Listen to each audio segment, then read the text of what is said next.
a pesar de la hegemonía comunicacional que ha intentado imponerse desde el Estado venezolano, a pesar del miedo, la costumbre y la desesperanza que se ha tratado de sembrar en los corazones de los venezolanos, a pesar de que realmente vivimos un proceso donde el aparato del Estado se enfrentó al ciudadano, logramos convertir estos sentimientos en rebeldía. Y la rebeldía es un acto de esperanza. Y por eso hoy nos sentimos profundamente orgullosos de haberle demostrado a nosotros mismos y al mundo que somos mayoría los que en Venezuela queremos vivir en democracia y libertad. Por eso, hoy, yo quisiera que reflexionemos sobre lo que ese día representó para toda América Latina, porque siento que nunca como el 14 de abril, todo el régimen cubano y sus expresiones se vieron cerca como nunca a la derrota impuesta desde la perspectiva y la movilización ciudadana. Hoy en Venezuela hay un régimen que es ilegítimo, ilegal y profundamente incompetente, y ha llamado a nuestro país una situación de clara ingobernabilidad. Ilegítimo porque evidentemente desconoció la soberanía popular que se expresó con esa valentía y esa firmeza el 14 de abril. Porque las instituciones se han negado a respetar esa verdad. Un Consejo Nacional Electoral que incluso comprometiéndose frente a los presidentes de UNASUR se negó a llevar adelante un proceso de verificación integral y real. Y por supuesto un Tribunal Supremo de Justicia que nos ha cerrado todas las puertas a las recusaciones y a las impugnaciones que por esta vía institucional estamos exigiendo los venezolanos que somos y que demostramos que somos mayoría. Frente a este régimen ilegítimo, la reacción del gobierno ha sido profundizar la ilegalidad. Del 14 de abril en adelante, la opción del señor Maduro y quienes lo acompañan ha sido reprimir aún más toda voz y toda expresión de disidencia y aquellos medios que tenemos para hacernos escuchar y comunicar los venezolanos, para que se sepa la verdad. Voy a darles 4 expresiones y estas prácticas que estamos viviendo hoy los venezolanos. Una es una profunda criminalización de la protesta. En estas horas, mientras hablamos, hay jóvenes universitarios que llevan 26 días en huelga de hambre. Venezolanos, jóvenes estudiantes que han sido atacados dentro de sus recintos universitarios, como fue la semana pasada en la UCLA, en Barquisimeto, en la Universidad Lisandro Alvarado, por la propia Guardia Nacional. Atacados y heridos con perdigones, y personas y jóvenes y sus profesores que simplemente protestaban porque exista autonomía y respeto en a la universidad venezolana. La práctica represiva a los medios, y sobre eso se hablará más adelante en el caso venezolano, ha llevado ya no al extremo de promover la autocensura y la persecución a los periodistas, sino ya directamente incluso la compra por parte de agentes del gobierno de los medios disponibles, de los medios libres que nos quedaban en el país. Cada día ese espacio de difusión se cierra más y más en Venezuela. Por darles un ejemplo, del 14 de abril a finales de junio, el señor Maduro tuvo 65 horas de cadena nacional. Todos los medios televisivos, radioeléctricos, privados y públicos, 65 horas de transmisión de mensaje del señor Maduro. La persecución política. Quizás una de las expresiones más terribles que hemos visto en estas horas ha sido la persecución a los empleados públicos. Al día siguiente del 14 de abril, un régimen que se vio desenmascarado en su supuesta legitimidad de origen, procedió a poner en práctica lo que han llamado la Operación Limpieza. La Operación Limpieza fue una instrucción a los organismos públicos, gobernaciones, ministerios, alcaldías, empresas públicas, para identificar dónde estaban los traidores a la patria, es decir, aquellos empleados públicos que habían votado por Enrique Capriles. Infiltraron sus redes sociales, sus cuentas de correos electrónicos, incluso les robaban y les arrebataban sus celulares a ver si allí había una prueba de traición, es decir, una fotografía de un familiar participando en un acto de campaña o acompañando alguna de las actividades de la Unidad Democrática. El señor Maduro llegó al extremo del 16 de mayo en una alocución en el estado Barinas a decir que él tenía los nombres y las cédulas de identidad de 900.000 venezolanos que habían traicionado la revolución votando en su contra. Esto no solamente es mentira, sino es una aberración y es una confesión. Esta persecución política ha llegado incluso a dirigentes de todos los niveles. El día de ayer se aprobó una investigación en contra del diputado Richard Mardo por supuesto tráfico de recursos y manejo de fondos para quitarle su inmunidad parlamentaria, cuando había sido previamente declarado culpable, tanto por miembros del Tribunal Supremo de Justicia como por el propio Ejecutivo. Y finalmente, por supuesto, lo que llamamos el golpe al Parlamento del 30 de abril. Ustedes vieron las fotografías y las escenas.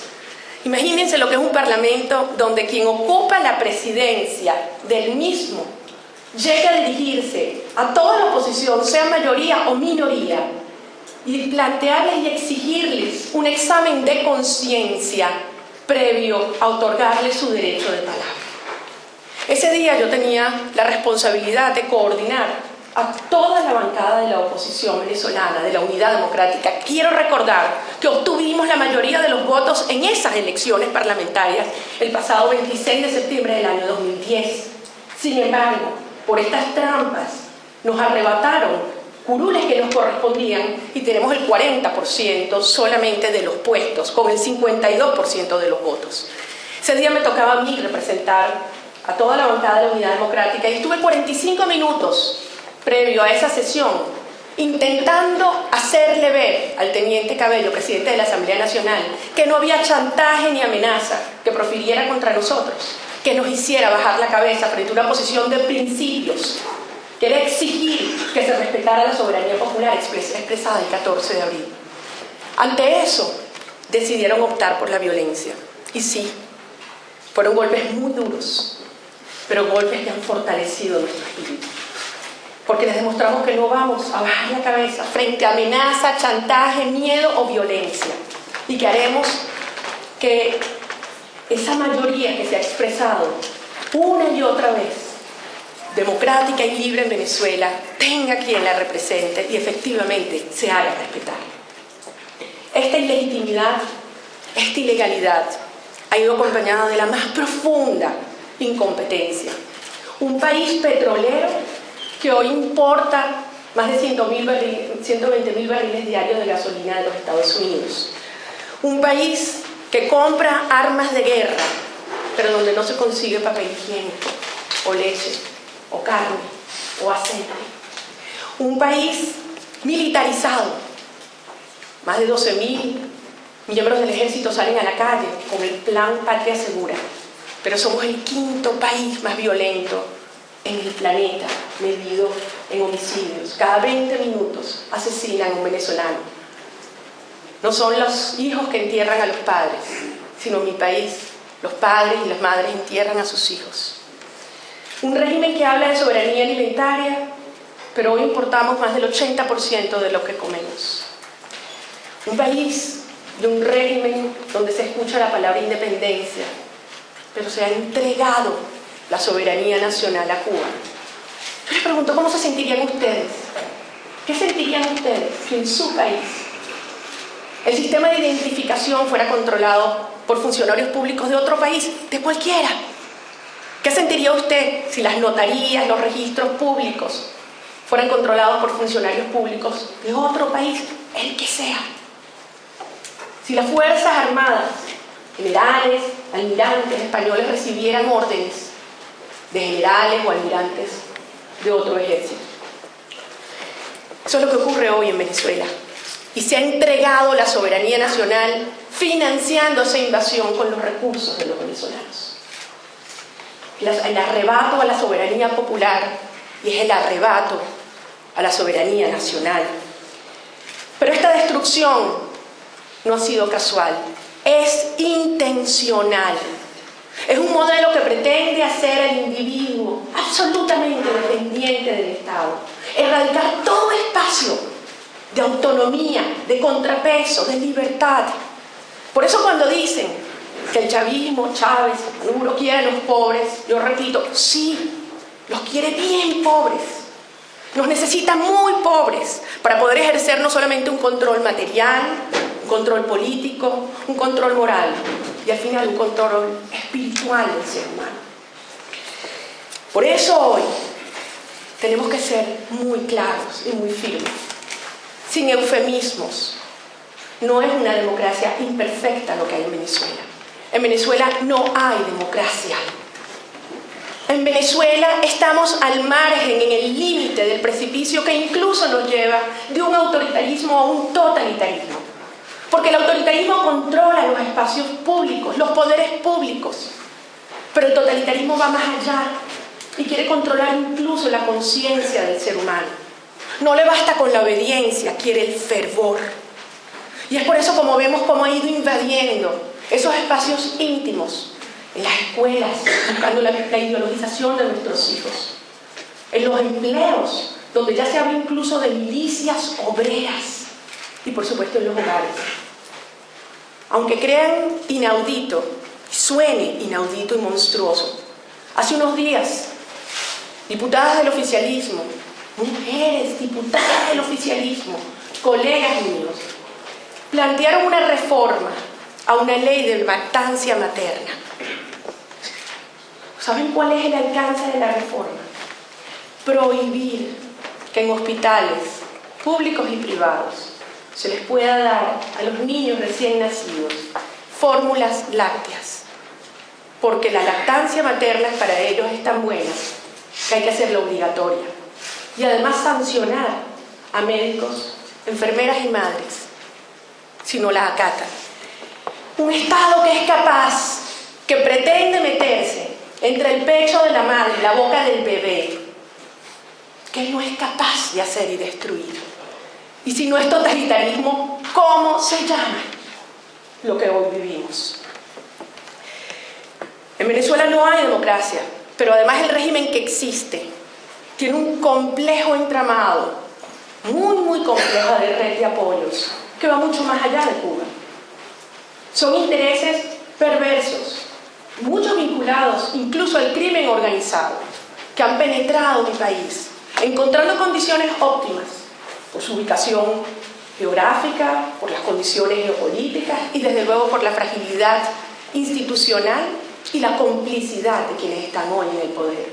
Y es este complejo entramado que hoy enfrentamos los demócratas venezolanos, que además representa una enorme amenaza para la región. Y hay que decirlo, porque esa mano de los recursos del oficialismo y que el chavismo utiliza a su antojo ha penetrado, y todos lo sabemos, aquellos países de América Latina que no tienen, y los que sí tienen también gobiernos afines a esta ideología, con la intención además sí de provocar una inestabilidad en la región. De modo que la fuente de la inestabilidad y la fuente del caos es precisamente este régimen que, aliado con estos intereses, tiene una vocación expansionista y tiene una vocación de perpetuarse y controlar el poder de manera indefinida. Ha representado un amparo para el narcotráfico y yo quiero insistir aquí que la mejor evidencia es el caso colombiano. La reacción del gobierno venezolano al encuentro entre el presidente Santos y el presidente electo Enrique Capriles lo demuestra. Capaces de poner en riesgo incluso el proceso de paz colombiano bajo una amenaza y un chantaje por el hecho de que el presidente Santos recibiera al presidente electo Enrique Capriles. Ahí está la evidencia de dónde está la fuente de inestabilidad para Venezuela. Ahora, para terminar, ¿cuál ha sido la respuesta del mundo? ¿Dónde están? ¿Cuáles son las posiciones de los demócratas del mundo? Los venezolanos sentimos que los gobiernos democráticos de América Latina nos han traicionado, nos han dado la espalda, pero no así los pueblos. Sabemos que los pueblos, la gente, los demócratas de América Latina nos acompañan, y así nos lo han demostrado muchos de sus parlamentos. Cuando nos golpearon en la Asamblea Nacional, en esas horas sentimos que querían callar nuestras voces.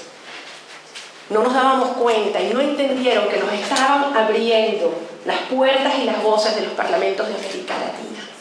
Y eso es lo que hemos hecho, llevar esta voz de esperanza y de lucha por nuestra región. Así que yo quiero decirles, así como yo confío en los venezolanos, y como antes del 14 de abril, cuando pocos creían que íbamos a demostrar que somos mayoría, hoy nuevamente confiemos en los venezolanos de nuestra generación. Es una lucha por valores, es una lucha por la libertad. Y no me digan que la libertad no es tangible para una mujer venezolana que no le permiten comprar más de 1 litro de aceite, o a un joven universitario que le cierran a patadas o lo sacan a patadas de una protesta en la calle, o a una mujer a quien le marcan el brazo a cambio de poder hacer colas interminables para poder conseguir leche, aceite o papel higiénico a su casa, o a un periodista que lo amenazan con perder su empleo si cita o entrevista a una persona, o a un empleado público que lo humillan obligándose a vestir de un color. La libertad no solamente, en este caso la ausencia de libertad, es profundamente tangible, sino es la causa de esta rebeldía, de esta lucha y de esta esperanza. Hemos aprendido que frente a un régimen de esta naturaleza no basta con ser mayoría y no basta con ganar elecciones. Esta lucha tiene que ir acompañada por esta protesta firme y permanente y, por supuesto, por el acompañamiento más necesario que nunca de los demócratas de América Latina y los demócratas del mundo. Y hoy aquí yo sé que contamos con ustedes y que Venezuela una vez más demostrará lo que es capaz de hacer por su vocación democrática y de libertad, y que también será el inicio de la expansión de esas luces por toda América Latina. Muchísimas gracias.